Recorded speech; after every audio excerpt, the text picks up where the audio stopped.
Yeah, just stumbled into town? You sure picked a fine day for it, with the crazies out there. Here, have a drink on the house. Welcome to Canterbury. I'm Joe Porter. I make sure folks around here can get a meal when they need it.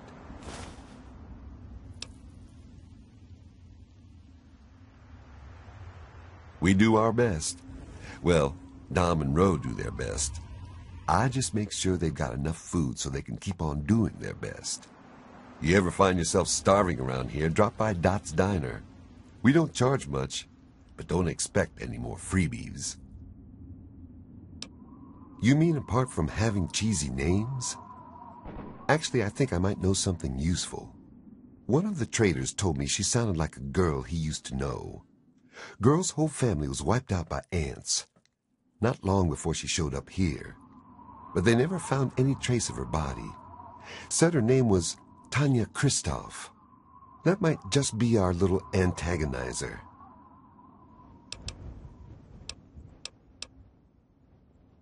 Bye.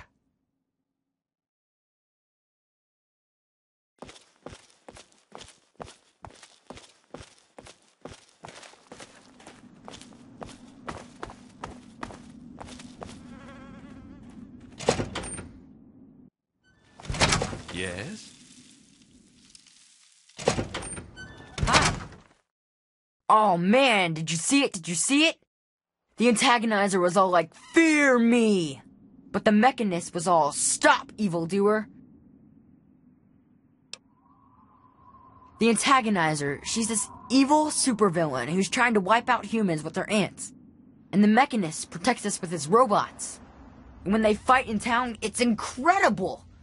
There's all these lasers and biting and blood, and it's crazy! And then my uncle says I need to stay inside. He says it's dangerous. This is serious business, Derek.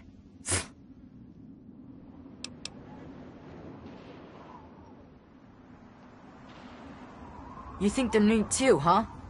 It's not like they ever hurt anyone. Well, not like really badly hurt or anything. Dom and Machete make sure that everyone gets inside when they fight like that. Though sometimes I sneak out to watch. The traders and the slavers and the raiders, they don't like the antagonizer or the mechanist. They say they're bad for business. But that's dumb. The ants and the robots rip them to shreds. That shows them.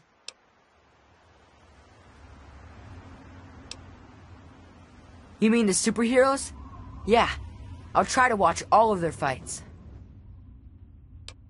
I don't know much about her except she really, really doesn't like people. That's kinda cool. I mean, sometimes people are jerks. I think her lair is somewhere in the caves to the north of the city. I've seen her ants down there once in a while. Joe Porter said he found out something about her, but my uncle won't let him tell me. He says don't encourage the poor boy. I knew the mechanist back when he was just a normal hero.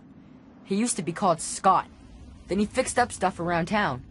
But one day, the antagonizer killed his favorite robot, and I told him he ought to fight back against her like a real superhero. Ever since then, he's been up on his forge, and the back of the robot shop on the hill, working to protect us all from the antagonizer. No way! Don't stop them, they're awesome! Unless, maybe you're going to be a superhero too.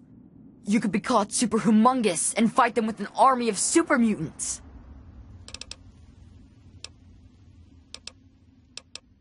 Say hi to the mechanist for me.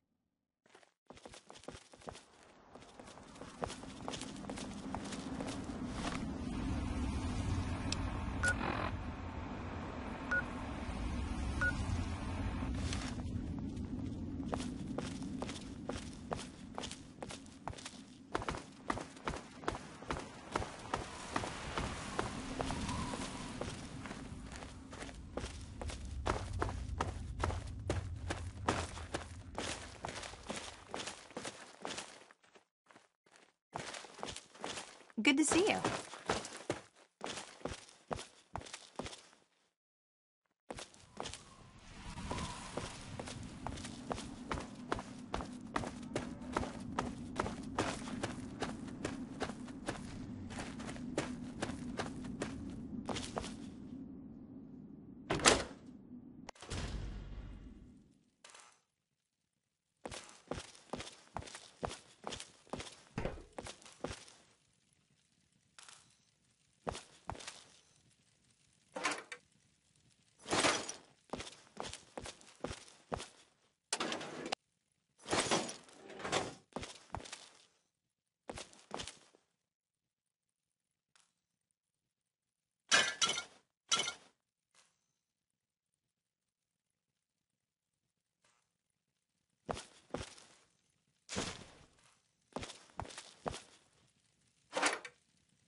Newcomer to town, huh? Well, I'm Dominic Delasadro, and welcome to Canterbury Commons. Try to ignore the idiots in the costumes. Popular activities around town are trading, listening to row yap, and burying thieves in unmarked graves. Of course, we ran out of thieves to bury long ago. Saw to it myself. Might be a dead art, unless you're planning on stealing anything. When I can find time for it, sure. In the gardening business, it's the personal touches that make all the difference. Anyway, welcome to town. Don't cause trouble. Threats of violent justice, so on, so forth. You look like you know the drill. Bro hired you to put a stop to their shit, did he? Guess he finally listened when I told him I haven't got the time to do it myself. It's easy enough to hide inside when those two square off, but they're only getting worse about it all. I don't know who she is, other than a crazy with an ant suit and a chip on her shoulder for humanity. She wasn't much trouble by herself, really. Her attacks were a joke, but at least stories of her kept some of the raiders at bay. If it helps, she was always attacking from the warrens up north. Maybe you can find her ant nest in there. You mean Scott Walensky? I refuse to call him by that ridiculous name just because his head got a screw loose. He used to be a damn good friend, and not just because he fixed my guns up. Now he spends all his time up in that bot shop, just thinking about fighting that ant agonizer. Hardly even recognizes his own name anymore. If you could just make either one of them stop fighting, it'd do the trick. You probably wouldn't have to worry about the other one. I can't imagine Scott attacking the town with his robots, and that ant agonizer girl was never much more than a sideshow freak by herself. Ro may prefer that you're thorough, but all I care about is that you get the job done, one way or the other. Fine by me. What do you want to know about?